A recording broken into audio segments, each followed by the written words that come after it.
Halo semua, selamat datang di channel Air Pelesiran Kandang. Teman-teman, bagaimana kabarnya hari ini?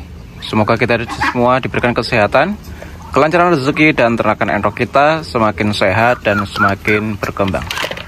Oke teman-teman, untuk saat ini saya sedang memberikan pakan ternakan entok saya, ternakan bebek saya, dan ada pengembangan usaha dari ternak entok, ternak bebek ke pembesaran lele. Bagi teman-teman yang sudah pernah mengikuti channel saya, pasti tidak asing dengan yang namanya maggot teman-teman.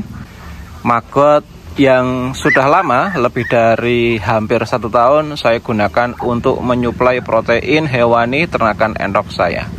Oke teman-teman, pada saat ini kebetulan saya memberi pakan maggot yang saat ini sedang berlangsung. Beberapa teman-teman mungkin telah melihat video saya, melihat cara penggunaan maggot sebagai pakan entok untuk menyuplai protein sebagai tunjangan produktivitas ternakan entok kita sehingga tetap bisa berjalan. Bagi teman-teman yang belum pernah ya, atau yang masih mengenal channel saya, silakan untuk scroll video-video saya teman-teman. Ada beberapa video yang spesifikasi membahas terkait dengan maggot, cara budidaya, dan bahkan saya sudah pernah meliput salah satu peternak maggot terbesar di Purworejo yang saat ini masih berjalan. Oke teman-teman, untuk pemberian pakan maggot memang sebagai suplai protein ya, mengingat pakan pabrikan saat ini masih melambung tinggi. Untuk yang fokus ke pembesaran, pur ayam starter juga sangat mahal, semakin kesini semakin naik harganya. Terlebih untuk konsentrat petelur, bebek petelur saat ini juga sudah mencapai angka 13.000 bahkan 15.000 per kilogramnya, dengan tingkat protein yang masih di bawah 17% teman-teman.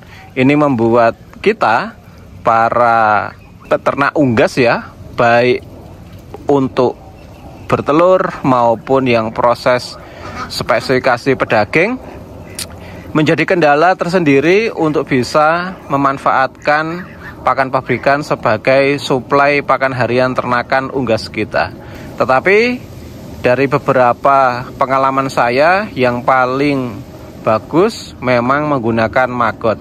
Maggot adalah salah satu penunjang protein hewani dengan tingkat protein yang cukup tinggi teman-teman, di atas 35%. Tetapi tetap hati-hati, takaran penggunaannya juga harus diperhatikan. Jangan sampai kita terlalu over di dalam pemberiannya sehingga ternakan unggas kita mencret. Di kandang saya teman-teman, saya menggunakan maggot ini untuk bebek saya. Ini adalah bebek petelur biasa ya, bebek yang saya beli ketika itu di pasar tradisional dengan harga 11.000 baru menetas per ekor. Ini usianya ada yang usia 4 bulan, ada yang usia 5-6 bulan teman-teman. Tetapi ketika saya menggunakan maggot, ternyata di usia 4 bulan sudah banyak yang bertelur.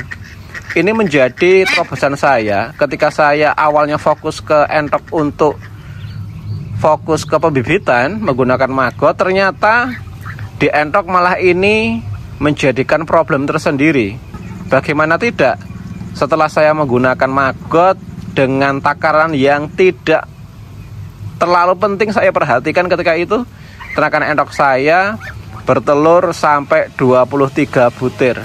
Hasilnya apa? Hasilnya banyak yang tidak menetas karena satu sarang diisi 23 butir telur dan pembalikan manual secara alaminya tidak sempurna, sehingga banyak ternakan entok saya yang mengalami kegagalan di dalam pengeraman.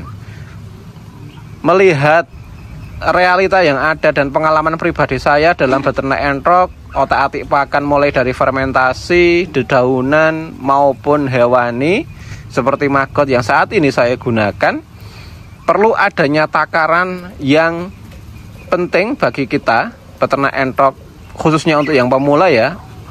supaya nanti entok kita itu bertelurnya tidak terlalu banyak, tetapi juga tidak terlalu sedikit, sehingga proses di dalam pengeraman ini akan sempurna.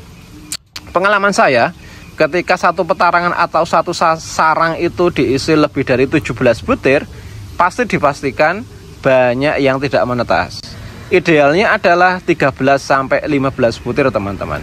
Jadi perlu adanya perhatian khusus di dalam produktivitas telur ternakan entok kita. Jangan kita hanya terobsesi dalam produksi yang banyak. Diberikan pakan bagus supaya nanti telurnya bisa menghasilkan 17 butir ke atas, dengan ekspektasi nanti akan menetas semua. Ini menjadi problem bagi kita yang belum pernah beternak entok. Ternyata overproduksi pun juga menjadi masalah. Apalagi yang tidak berproduksi tambah masalah. Jadi permasalahan itu memang banyak. Mulai dari pakan, diberikan pakan yang bagus, mulai dari produktivitas, pengennya cepat banyak. Ternyata setelah banyak produksinya, telurnya terlalu over, lebih dari 17 butir, yang dihasilkan apa? Zong. Banyak yang tidak menetas. Jadi maggot adalah salah satu penyuplai protein hewani yang cukup murah ya, dan proteinnya tinggi, sehingga produktivitas telur baik bebek, baik entok, baik ayam ini akan maksimal. Terkait dengan bebek teman-teman, saat ini saya menggunakan maggot lebih dari 2 minggu ya.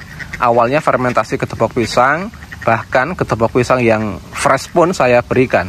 Dengan penggunaan fermentasi gedebok pisang sebenarnya sudah cukup bisa membantu saya untuk menikmati telur bebek di setiap harinya. Dari 14-15 ekor bebek betina yang saya ternakkan saat ini, untuk pemberian pakan fermentasi gedebok pisang itu bertelur 13-14. Tetapi 13-14 ini tidak setiap hari. Ini hanya momen-momen tertentu. Biasanya 1 minggu sekali bertelur seperti itu, tetapi tiap harinya maksimal di 7-9 butir. Nah, sekarang saya menggunakan maggot lebih dari 2 minggu ya, sehingga produktivitas telur bebek saat ini dari 14 itu bisa bertelur 12. Ini adalah progres yang cukup menarik bagi saya pribadi. Ternyata maggot ini juga bisa meningkatkan produktivitas telur bebek yang saya ternakan untuk saat ini. Untuk ayam saya bebas liarkan, bisa sesuka hati mereka untuk memakan maggot-maggot saya. Di kandang maggot saya teman-teman, terlihat beberapa ayam makan sepuasnya, sehingga dia isi perutnya tidak ada yang kosong, semua terisi pakan, sehingga bisa menekan biaya kos pakan untuk saat ini. Maggot adalah salah satu terobosan menarik bagi saya pribadi. Tidak tahu bagi teman-teman semua. Kalau teman-teman tidak mau pusing ya monggo silahkan menggunakan pakan pabrikan. Tetapi saya pesan bagi teman-teman yang menggunakan pakan pabrikan ini, kos pakan harus disediakan. Jangan sampai pedot atau terputus di tengah jalan. Entok diberikan pakan yang full pabrikan juga bermasalah, karena nanti akan mengalami obesitas.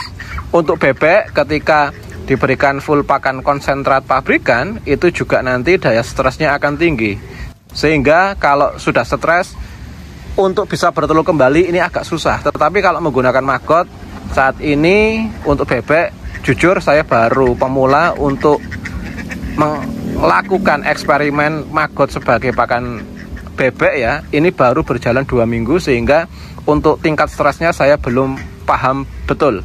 Tetapi dari 7-9 dan menjadi 13 butir produksi telur tiap hari merupakan suatu prestasi untuk bisa kita kembangkan, untuk bisa kita